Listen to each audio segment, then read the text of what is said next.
You won't believe this, many times in your life, the person who sabotages you the most is not your parents, not your boss, not society, but your own brain. Your brain is secretly holding you back, every day, little by little. You've wanted to change before, start a new project, go to the gym, learn English, start a business, but then you sabotage yourself with procrastination, loss of motivation, fear of failure, overthinking until you do nothing.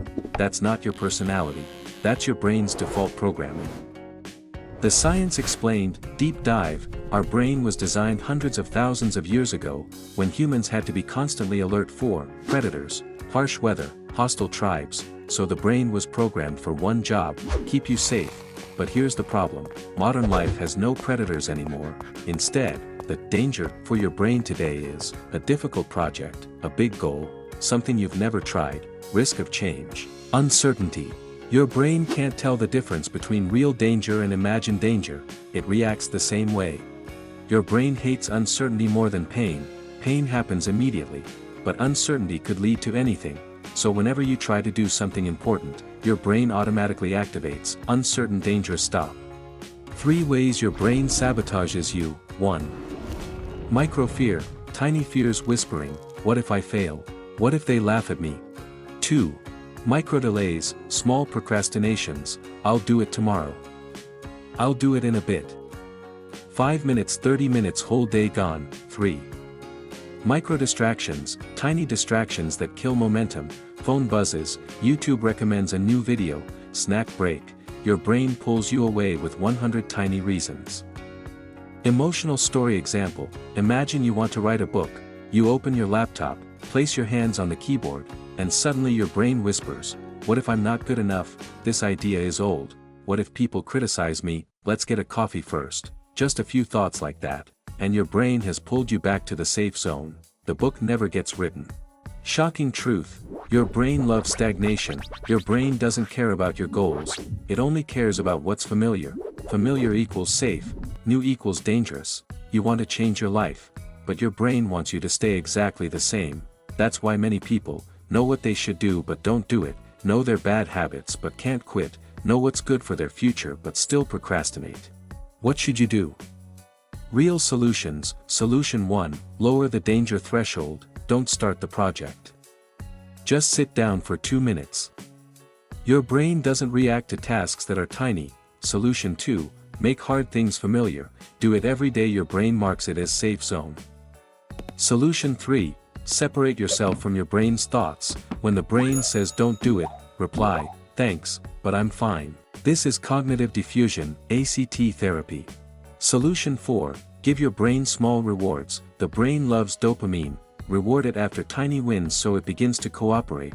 Solution 5, make hard tasks feel safe, turn on lights, sit in your familiar spot, play familiar music, break tasks into smaller steps. Brain thinks, okay, this environment is safe, continue.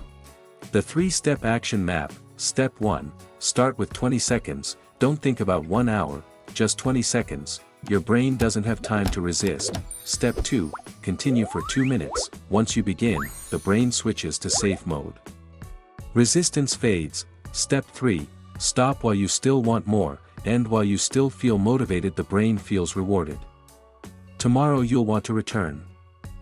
Stopping while you still want more is not just a productivity trick, it is a psychological reprogramming tool. When you end early, your brain forms a powerful new association: this task feels good. I am safe. I can do this again.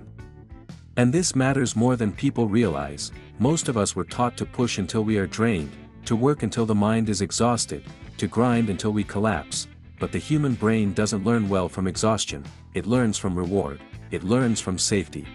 So when you stop early, you are not being lazy, you are training your brain like a skillful coach trains a beginner, gently, calmly, without trauma, and the next day, your brain remembers the last emotional state you had while doing the task.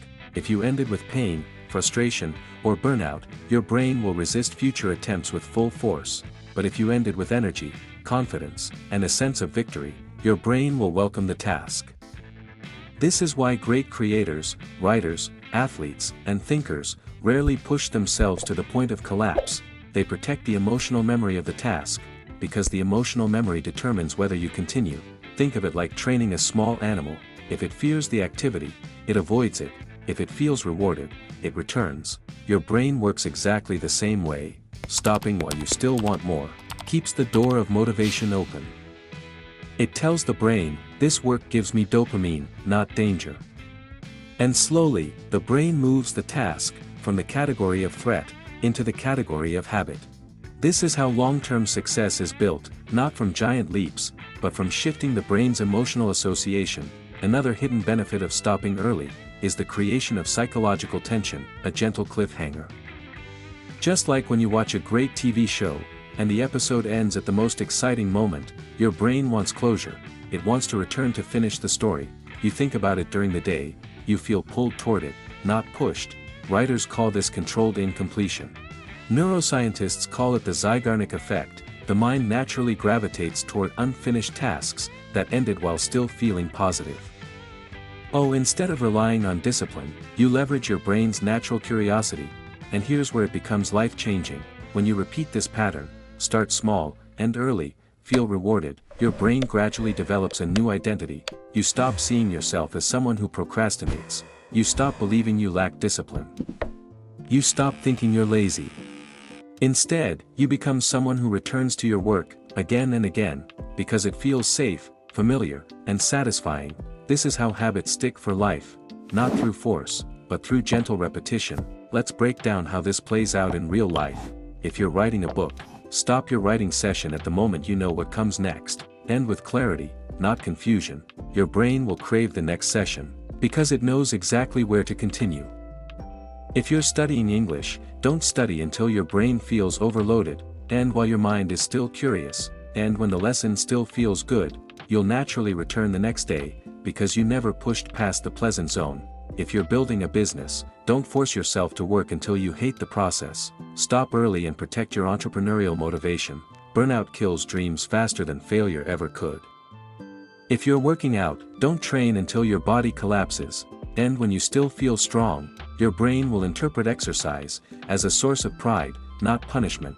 The principle stays the same. Reward creates repetition, repetition creates identity, identity creates transformation. But here's the fascinating part most people never notice. Our brains aren't actually built to chase goals, they're built to chase feelings. A tiny spark of satisfaction, the brain memorizes it like treasure.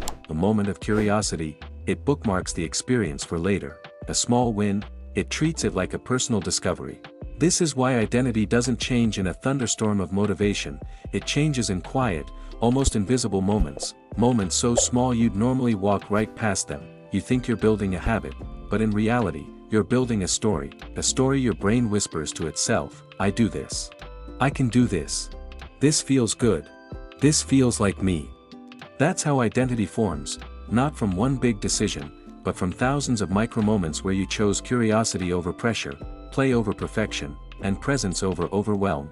And here's something even more interesting. The brain loves patterns, but it absolutely adores beginnings. It treats every beginning like a spark, a tiny ignition. This is why the first minute often matters more than the next 20. Your brain is not your enemy, it's simply doing the only job it knows, keeping you safe. But you're not living in the wild anymore, you're building your life. Teach your brain that growth is safe, change is necessary, and success is your choice.